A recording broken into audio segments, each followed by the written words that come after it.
Banyak orang berhati-hati dari dosa besar seperti syirik, zina, atau riba, tapi meremehkan dosa-dosa kecil yang diam-diam menggerogoti iman. Padahal Allah Ta'ala berfirman, kamu menganggapnya perkara ringan, padahal ia di sisi Allah adalah besar. Surat An-Nur ayat 15. Para ulama mengingatkan, dosa kecil yang terus dilakukan tanpa taubat akan menjadi besar dan membinasakan. Rasulullah SAW bersabda, jauhilah dosa-dosa kecil, karena bila dikumpulkan, ia akan membinasakan pelakunya. Hadis riwayat Ahmad. Di akhir zaman, dosa kecil ini sering dianggap wajar, bahkan jadi kebiasaan. Sekarang, mari kita kenali 5 dosa yang sering diremehkan, namun bisa menyeret ke azab besar. Simak hingga akhir agar kita lebih waspada sebelum terlambat. Sebelum kita lanjutkan, tolong tekan like dan subscribe untuk terus mendukung dakwah ini. Dan tulislah amin di kolom komentar. Semoga Allah melindungi kita dari api neraka. Bismillah, mari kita mulai. Assalamualaikum warahmatullahi wabarakatuh.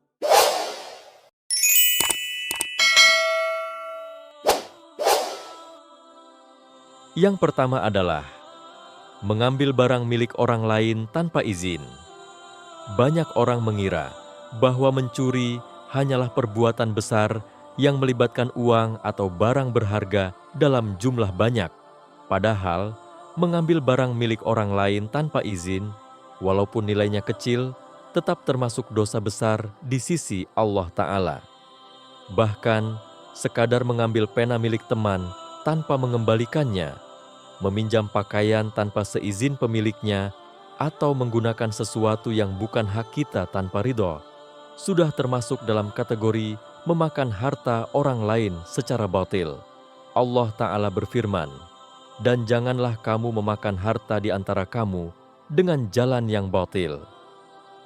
Al-Baqarah ayat 188. Imam Al-Qurtubi dalam tafsirnya menjelaskan bahwa memakan harta di sini tidak hanya berarti memakan dalam arti harfiah, tetapi mencakup segala bentuk pengambilan dan pemanfaatan barang milik orang lain tanpa hak, baik sedikit maupun banyak. Menurut beliau, walaupun nilainya sangat kecil, jika dilakukan tanpa izin, tetap berdosa di sisi Allah. Rasulullah SAW juga memperingatkan dalam sabdanya, barang siapa mengambil sesuatu yang bukan haknya, maka dia akan datang pada hari kiamat memikulnya di atas pundaknya. Hadis riwayat Bukhari dan Muslim. Ibnu Hajar Al-Asqalani dalam Fath Al-Bari menjelaskan bahwa hadis ini berlaku umum, baik barang tersebut besar maupun kecil, ringan maupun berat. Hal ini menunjukkan bahwa Islam sangat menjaga hak milik individu, bahkan terhadap hal-hal yang tampak sepele. Imam Nawawi menambahkan dalam syarah Syahih Muslim bahwa dosa mengambil barang orang lain tanpa izin menjadi lebih besar ketika kita tahu bahwa pemiliknya tidak rela. Bahkan jika kita menganggap pemilik tidak akan marah atau itu hanya hal kecil, tetap saja syariat menuntut adanya izin yang jelas. Perbuatan seperti ini, jika dibiarkan, akan mengikis rasa aman di masyarakat dan menumbuhkan sifat khianat dalam hati. Tidak sedikit orang yang memulai kebiasaan mengambil barang tanpa izin dari hal-hal kecil, lalu terbiasa hingga berani mengambil yang lebih besar. Imam Al-Ghazali dalam Ihya Ulumuddin menyebut dosa-dosa kecil yang dilakukan terus-menerus tanpa rasa bersalah sebagai pintu gerbang kehancuran iman. Di akhirat, setiap barang yang kita ambil tanpa hak akan dimintai pertanggungjawaban. Bayangkan, pada hari ketika manusia dibangkitkan, kita datang membawa beban-beban dari barang yang pernah kita ambil, walau sekecil jarum. Rasulullah SAW bersabda, barang siapa menzalimi saudaranya, hendaklah ia meminta maaf darinya sebelum datang hari di mana tidak ada dinar dan dirham. Pada hari itu, jika ia punya amal saleh, maka amal salehnya akan diambil untuk saudaranya, dan jika ia tidak punya amal saleh, maka dosa saudaranya akan dibebankan kepadanya. Hadis riwayat Bukhari. Maka, Jangan pernah meremehkan mengambil barang orang lain tanpa izin, walau nilainya tampak remeh. Di dunia mungkin tak ada yang mempersoalkan, tetapi di hadapan Allah, setiap hak akan dikembalikan kepada pemiliknya, dan setiap pelanggaran akan dibalas dengan keadilannya yang sempurna. Yang kedua adalah membuang sampah di jalan yang mengganggu orang. Mungkin sebagian orang menganggap membuang sampah di jalan hanyalah masalah kecil, perkara sepele yang tidak perlu dipikirkan terlalu serius. Namun, dalam pandangan Islam, perbuatan ini bukan hanya menunjukkan ketidakpedulian terhadap kebersihan, tetapi juga termasuk dalam bentuk menyakiti dan mengganggu orang lain. Padahal, menghilangkan gangguan dari jalan adalah salah satu bentuk sedekah, sebagaimana disebutkan oleh Rasulullah SAW. Maka sebaliknya, menaruh gangguan di jalan adalah perbuatan yang dicela dan bisa menjadi sebab dosa besar. Rasulullah SAW bersabda, "Iman itu memiliki lebih dari 60 cabang. Yang paling tinggi adalah ucapan La ilaha illallah, dan yang paling rendah adalah menyingkirkan gangguan dari jalan. Dan rasa malu itu adalah salah satu cabang iman." Hadis riwayat Bukhari dan Muslim. Dari hadis ini, para ulama seperti Imam Nawawi dalam Syarah Sahih Muslim menjelaskan bahwa menyingkirkan gangguan dari jalan bukan sekadar perbuatan baik, tetapi bagian dari iman yang dapat mendekatkan seseorang kepada ridha Allah. Oleh karena itu, menempatkan atau membuang sesuatu yang justru menjadi gangguan berarti melakukan kebalikan dari amalan iman tersebut, dan itu bisa mendatangkan murka Allah. Gangguan di sini tidak terbatas pada batu, duri, atau kotoran, tetapi mencakup segala sesuatu yang bisa mengganggu kenyamanan, keselamatan, atau kesehatan orang lain, termasuk sampah. Imam Al-Qurtubi dalam tafsirnya menggarisbawahi bahwa larangan menyakiti orang lain meliputi semua bentuk bahaya, baik fisik maupun non-fisik. Membuang sampah sembarangan di jalanan bisa menjadi sebab licin ketika hujan, menutup saluran air yang menyebabkan banjir, menimbulkan bau busuk, bahkan menyebarkan penyakit. Dalam sebuah hadis yang diriwayatkan oleh Abu Dawud, Rasulullah SAW bersabda, "Barang siapa mengganggu kaum muslimin di jalan-jalan mereka, maka laknat Allah akan menimpanya." Imam Ibnu Hajar Al-Asqalani menjelaskan bahwa hadis ini meskipun sanadnya diperselisihkan, maknanya sahih secara syar'i karena sesuai dengan prinsip umum dalam Islam untuk menjaga hak sesama dan menghindari perbuatan yang membahayakan. Sayangnya, di zaman sekarang, banyak orang yang tanpa rasa malu membuang sampah dari kendaraan mereka, melemparkannya ke sungai, atau meninggalkannya di trotoar tanpa memikirkan akibatnya bagi orang lain.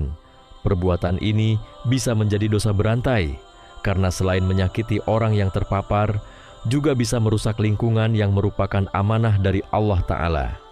Imam Al-Ghazali dalam Ihya Ulumuddin menjelaskan bahwa dosa kecil yang merugikan banyak orang akan berlipat ganda hukumannya, apalagi jika dilakukan dengan kesengajaan dan tanpa penyesalan. Ia menegaskan bahwa menjaga hak publik adalah bagian dari akhlak mulia yang diajarkan Islam, dan merusaknya sama dengan merusak persaudaraan sesama muslim. Jika menyingkirkan gangguan dari jalan menjadi sedekah yang mendatangkan pahala besar, maka membuang gangguan di jalan adalah kebalikannya, yaitu perbuatan yang bisa mendatangkan azab besar di akhirat. Tidak mustahil seseorang datang pada hari kiamat membawa dosa karena pernah melempar sampah sembarangan yang membuat orang lain celaka, walaupun ia menganggapnya hanya masalah kecil. Allah Ta'ala Maha Adil, dan setiap gangguan yang kita sebarkan akan dimintai pertanggungjawaban dengan penuh keadilan. Yang ketiga adalah mengeluh terhadap takdir Allah. Mengeluh terhadap takdir Allah adalah penyakit hati yang seringkali dianggap wajar oleh sebagian orang. Padahal, dalam pandangan Islam ini, termasuk perbuatan yang berbahaya bagi iman. Mengeluh di sini bukan sekadar mengungkapkan rasa sakit atau kesedihan, tetapi mencakup keluhan yang menunjukkan ketidakridhaan terhadap ketetapan Allah Ta'ala. Perasaan ini muncul ketika seseorang merasa hidupnya tidak adil, atau seakan-akan Allah memberi takdir yang salah untuknya. Padahal, semua yang Allah tetapkan, baik atau buruk menurut pandangan manusia, pasti mengandung hikmah dan kebaikan yang mungkin belum kita pahami. Allah Ta'ala berfirman, "Tidak ada suatu musibah pun yang menimpa seseorang kecuali dengan izin Allah. Dan barang siapa beriman kepada Allah, niscaya Dia akan memberi petunjuk kepada hatinya, dan Allah Maha mengetahui segala sesuatu." Surat At-Taghabun ayat 11. Imam Ibnu Katsir dalam tafsir ayat ini menjelaskan bahwa yang dimaksud memberi petunjuk kepada hatinya adalah Allah menanamkan keyakinan pada seorang mukmin untuk menerima dan ridha terhadap takdirnya, sehingga ia tidak mengeluh dan tidak putus asa. Justru ia akan bersabar dan mengharapkan pahala dari setiap ujian. Rasulullah SAW bersabda, "Sungguh menakjubkan perkara seorang mukmin, semua urusannya adalah baik baginya, dan itu tidaklah terjadi kecuali pada seorang mukmin. Jika ia mendapatkan kesenangan, ia bersyukur, maka itu baik baginya. Dan jika ia ditimpa kesusahan, ia bersabar, maka itu baik baginya." Hadis riwayat Muslim. Hadis ini menjadi dalil bahwa posisi seorang mukmin adalah antara syukur dan sabar, bukan mengeluh. Imam An-Nawawi menegaskan dalam Syarah Syahih Muslim bahwa mengeluh terhadap takdir adalah lawan dari kesabaran, dan jika keluhan itu mengandung protes terhadap Allah, maka dapat menyeret pelakunya kepada kekufuran. Mengeluh terhadap manusia tentang takdir Allah juga termasuk tercela.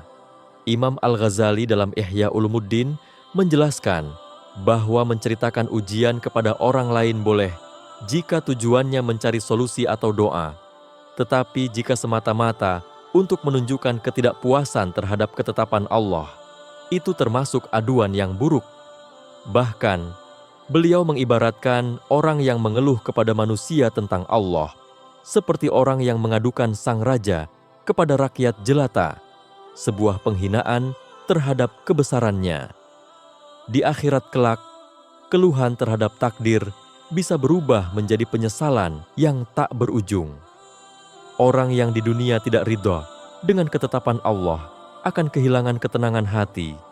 Hidupnya penuh rasa iri dan marah, dan di hari kiamat ia akan melihat bahwa semua keluhan itu tak mengubah sedikit pun takdirnya, justru menambah dosanya.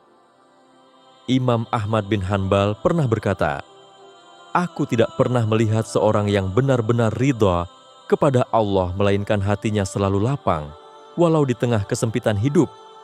Sikap ridha inilah yang harus kita latih. Mengeluh mungkin terasa ringan di lisan, tetapi akibatnya berat di timbangan amal.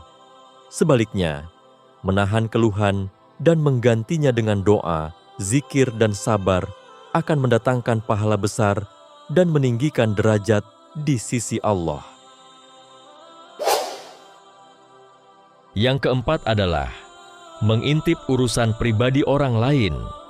Mengintip urusan pribadi orang lain, baik melalui mata secara langsung maupun lewat media seperti pesan, foto, atau rahasia yang bukan hak kita untuk mengetahuinya, merupakan perbuatan yang diharamkan dalam Islam.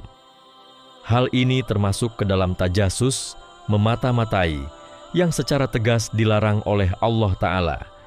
Larangan ini bukan hanya berlaku untuk mata-mata antar negara atau masalah besar, tetapi juga untuk urusan pribadi yang sifatnya kecil sekalipun, karena hak privasi adalah bagian dari kehormatan seorang muslim yang wajib dijaga. Allah Ta'ala berfirman, "Hai orang-orang yang beriman, jauhilah kebanyakan prasangka, sesungguhnya sebagian prasangka itu dosa. Dan janganlah kamu mencari-cari kesalahan orang lain." Surat Al-Hujurat ayat 12. Imam Al-Qurtubi dalam tafsirnya menjelaskan bahwa mencari-cari kesalahan termasuk mengintip atau menyelidiki rahasia orang tanpa izin. Larangan ini bertujuan menjaga kehormatan, ketenangan, dan hubungan persaudaraan sesama Muslim. Seseorang yang senang mengintip, meskipun niatnya sekadar ingin tahu, berarti telah melanggar batasan yang Allah tetapkan. Rasulullah juga bersabda, "Barang siapa yang mengintip rumah suatu kaum tanpa izin mereka, maka halal bagi mereka untuk menusuk matanya." Hadis riwayat Bukhari dan Muslim. Hadis ini menunjukkan betapa seriusnya pelanggaran privasi dalam Islam. Imam An-Nawawi dalam Syarah Sahih Muslim menegaskan bahwa hadis ini bukan sekadar kiasan, tetapi merupakan peringatan nyata bahwa seseorang yang nekat mengintip telah membuka peluang bagi pemilik rumah untuk mempertahankan kehormatannya, bahkan dengan cara keras. Ini menunjukkan betapa kehormatan lebih utama dari sekadar kenyamanan fisik. Mengintip urusan pribadi orang lain juga bukan hanya dilakukan dengan mata, tetapi termasuk membaca surat, membuka pesan elektronik, atau mendengar pembicaraan orang secara diam-diam. Imam Al-Ghazali dalam Ihya Ulumuddin menegaskan bahwa setiap tindakan yang bertujuan mengetahui rahasia orang lain tanpa ridho, mereka adalah bentuk tajasus dan hukumnya haram, kecuali dalam perkara yang ada maslahat syar'i yang jelas seperti penegakan hukum atau amar ma'ruf, nahi mungkar dengan adab yang benar. Bahaya dari kebiasaan mengintip adalah ia bisa melahirkan dosa berlapis. Pertama, dosa karena melanggar larangan Allah. Kedua, dosa karena bisa melahirkan prasangka buruk atau suudzon. Ketiga, dosa karena berpotensi menyebarkan aib orang lain, ghibah. Semua ini berawal dari rasa ingin tahu yang tidak terkendali. Di sisi lain, hati yang senang mengintip biasanya jauh dari sifat qanaah dan husnuzon, sehingga hidupnya dipenuhi rasa curiga, iri, dan dengki. Di hari kiamat, orang yang mengintip urusan orang lain akan dibalas oleh Allah dengan dibongkar rahasianya di hadapan seluruh makhluk. Rasulullah SAW bersabda, "Barang siapa yang mencari-cari aib saudaranya, Allah akan mencari-cari aibnya. Dan barang siapa yang Allah cari-cari aibnya, Dia akan membongkarnya, walau di dalam rumahnya sendiri." Hadis riwayat Tirmizi. Ibnu Hajar Al-Asqalani dalam Fath Al-Bari menjelaskan bahwa balasan ini adalah bentuk keadilan Allah, yaitu siapa yang senang menodai kehormatan orang lain, maka Allah akan menodai kehormatannya sebagai bentuk pembalasan yang setimpal. Oleh karena itu, seorang mukmin hendaknya menundukkan pandangan dan menahan telinga dari hal yang bukan urusannya. Sebagaimana pesan Rasulullah SAW, di antara tanda baiknya Islam seseorang adalah meninggalkan hal yang tidak bermanfaat baginya. Hadis riwayat Tirmizi. Mengintip hanyalah perbuatan kecil di mata sebagian orang, tetapi di sisi Allah, ia adalah pelanggaran besar terhadap kehormatan manusia, dan kehormatan seorang muslim lebih berharga daripada dunia dan seisinya. Yang kelima adalah menyakiti hewan walau dengan alasan bercanda. Menyakiti hewan walaupun hanya dengan alasan bercanda atau sekadar ingin bermain-main merupakan perbuatan yang tercela dalam Islam. Syariat kita memandang hewan sebagai makhluk Allah yang memiliki hak untuk diperlakukan dengan kasih sayang dan tidak dizolimi. Rasulullah SAW memberikan perhatian yang besar terhadap perlakuan manusia terhadap hewan, sampai-sampai beliau menjadikan hal ini sebagai ukuran keimanan dan akhlak seorang hamba. Allah Ta'ala berfirman, "Dan tiadalah binatang-binatang yang ada di bumi dan burung-burung yang terbang dengan kedua sayapnya, melainkan umat-umat juga seperti kamu." Surat Al-An'am ayat 38. Ayat ini menunjukkan bahwa hewan adalah ciptaan Allah yang juga memiliki sistem kehidupan dan hak untuk hidup dengan baik. Imam Al-Qurtubi dalam tafsirnya menegaskan bahwa manusia diperintahkan untuk berbuat adil kepada semua makhluk, termasuk hewan, dan dilarang melakukan kezaliman sekecil apapun terhadapnya. Rasulullah Shallallahu Alaihi Wasallam bersabda dalam hadis yang diriwayatkan oleh Bukhari dan Muslim, seorang wanita dimasukkan ke dalam neraka karena seekor kucing yang dia kurung sampai mati. Dia tidak memberinya makan dan tidak pula melepaskannya untuk mencari makan sendiri.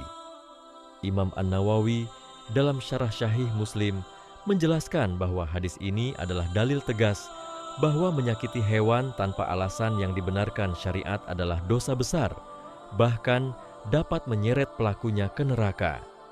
Menyakiti di sini bukan hanya membunuh atau melukai, tetapi juga menahan makan, menyiksa, atau mempermainkan mereka dengan cara yang menyakiti. Islam memerintahkan kita untuk berbuat baik kepada hewan, bahkan ketika harus memanfaatkannya atau menyembelihnya. Rasulullah Shallallahu Alaihi Wasallam bersabda, sesungguhnya Allah mewajibkan berbuat baik pada segala sesuatu. Maka apabila kalian membunuh, bunuhlah dengan cara yang baik.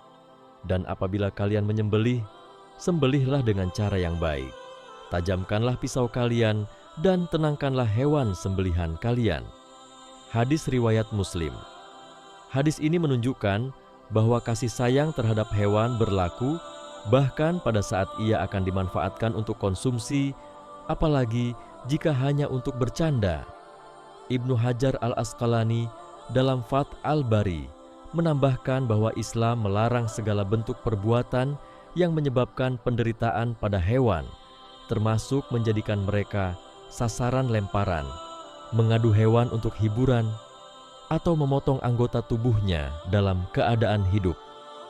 Larangan ini berlaku meskipun pelaku beralasan hanya bercanda, karena syariat menilai pada hakikat perbuatannya, bukan pada alasan subjektif pelakunya. Bercanda yang melibatkan kekerasan terhadap hewan dapat menumbuhkan sifat kasar di hati manusia. Al-Ghazali dalam Ihya Ulumuddin menyebutkan bahwa hati yang terbiasa menikmati penderitaan makhluk hidup akan menjadi keras, dan kerasnya hati adalah pintu masuk bagi berbagai dosa. Sebaliknya, hati yang lembut akan mudah tersentuh oleh rahmat Allah. Ada pula hadis yang menggambarkan besarnya pahala bagi orang yang berbuat baik pada hewan. Dalam riwayat Bukhari dan Muslim, Rasulullah Shallallahu Alaihi Wasallam menceritakan kisah seorang laki-laki yang memberi minum seekor anjing yang kehausan, lalu Allah mengampuni dosa-dosanya. Imam Syafi'i menyebutkan dalam bahwa hadis ini menjadi dalil bahwa rahmat Allah mencakup amal kebaikan kepada semua makhluk, bahkan hewan yang tidak bernilai ekonomi sekalipun. Maka, bercanda dengan hewan harus dilakukan dengan cara yang tidak menyakiti, seperti mengelus, memberi makan, atau bermain dengan lembut. Menarik ekor, memukul, atau menakut-nakuti mereka demi tawa adalah bentuk kezaliman yang kelak bisa dimintai pertanggungjawaban di akhirat. Sebab Rasulullah Shallallahu Alaihi Wasallam bersabda, takutlah kalian kepada doa orang yang terzalimi, karena tidak ada penghalang antara doa tersebut dengan Allah. Hadis riwayat Bukhari dan Muslim. Dan sebagian ulama seperti Imam Al-Khattabi menjelaskan bahwa doa terzalimi ini berlaku juga bagi hewan, karena Allah Maha Adil dan Maha mengetahui setiap kesakitan yang mereka rasakan. Sahabat Irman Hidayah, akhirat adalah tempat pembalasan yang sempurna. Di sana, tidak ada satupun perbuatan manusia, besar atau kecil, tersembunyi atau terang-terangan, yang akan terlewat dari perhitungan Allah Ta'ala. Bahkan sesuatu yang dianggap remeh di dunia, seperti kata-kata yang diucapkan tanpa pikir atau tindakan kecil yang kita anggap sepele, bisa menjadi sebab turunnya murka atau rahmat Allah. Inilah yang membedakan orang yang beriman dari mereka yang lalai. Orang beriman selalu menimbang setiap gerak langkahnya, karena ia sadar bahwa semuanya akan dipertanggungjawabkan, Allah Ta'ala mengingatkan dalam firman-Nya, "Barang siapa mengerjakan kebaikan seberat zarrah, niscaya dia akan melihat balasannya. Dan barang siapa mengerjakan kejahatan seberat zarrah, niscaya dia akan melihat balasannya." Surat Az-Zalzalah ayat 7-8. Ayat ini menegaskan bahwa sekecil apapun perbuatan kita, akan Allah tampakkan di hadapan kita pada hari kiamat. Imam Al-Qurtubi menafsirkan bahwa zarrah adalah perumpamaan untuk sesuatu yang sangat kecil, bahkan lebih kecil dari debu, agar manusia tidak meremehkan dosa maupun amal. Bayangkanlah, jika sekadar senyum tulus kepada saudaramu bisa menjadi amal yang mengundang pahala besar, maka begitu pula kebalikannya, ucapan kasar, perbuatan zalim, atau menyakiti makhluk Allah, walau hanya sedikit, bisa menjadi beban berat di hari perhitungan. Imam An-Nawawi menegaskan dalam Riyadhus Sholihin bahwa seorang mukmin sejati adalah yang memiliki rasa takut terhadap dosa kecil, karena ia sadar bahwa dosa kecil yang terus-menerus dilakukan akan menjadi besar di sisi Allah. Di akhir zaman, salah satu penyakit hati yang banyak menimpa manusia adalah merasa aman dari dosa kecil. Orang berkata, hanya bercanda, atau itu bukan masalah besar. Padahal justru dari hal-hal kecil inilah pintu dosa besar terbuka. Ibnu Hajar Al-Asqalani menyebutkan bahwa setan sering menghias dosa kecil agar tampak sepele, sehingga manusia terperangkap tanpa merasa bersalah. Sampai akhirnya hatinya mengeras. Hari kiamat kelak, semua rahasia akan dibongkar. Tidak ada tabir yang menutupi aib. Tidak ada pembelaan selain dari rahmat Allah.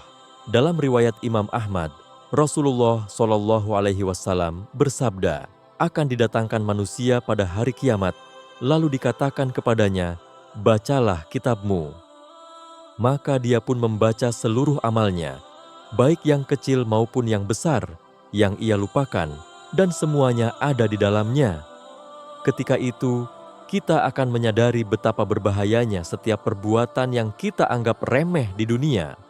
Mungkin kita pernah mengambil barang orang tanpa izin, membuang sampah sembarangan, mengeluh pada takdir, mengintip urusan orang lain, atau menyakiti hewan dengan alasan bercanda.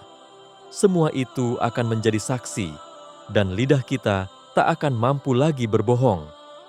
Al-Ghazali dalam Ihya Ulumuddin memberi nasihat yang sangat indah. Janganlah engkau memandang kecil suatu dosa, tetapi pandanglah kepada siapa engkau bermaksiat. Ketika kita ingat bahwa setiap dosa adalah bentuk pelanggaran terhadap perintah Allah yang Maha Agung, maka tak ada lagi alasan untuk meremehkan dosa kecil. Wahai diri, dunia ini hanyalah persinggahan sementara. Kita berjalan menuju hari di mana setiap langkah akan dimintai pertanggungjawaban.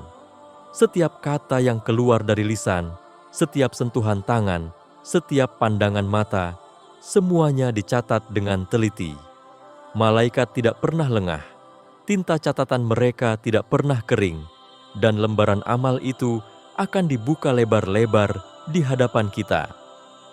Maka, sebelum datang hari di mana penyesalan tak lagi berguna, berhentilah meremehkan dosa kecil.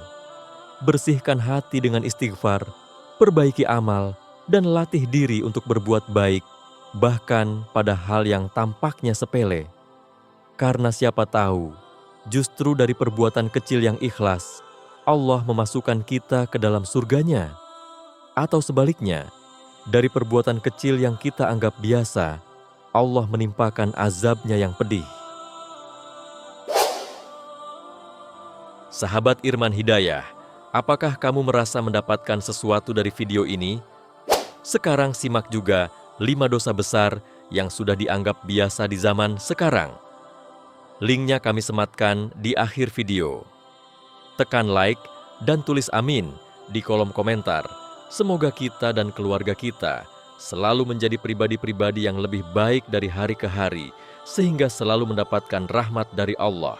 Jangan lupa bagikan video ini kepada keluarga, sahabat, dan orang-orang yang kamu cintai. Karena bisa jadi hidayah itu datang melalui tanganmu. Subscribe sekarang dan aktifkan loncengnya agar tidak ketinggalan inspirasi penuh makna dari channel Irman Hidayah. Terima kasih telah menyimak hingga akhir. Wassalamualaikum warahmatullahi wabarakatuh.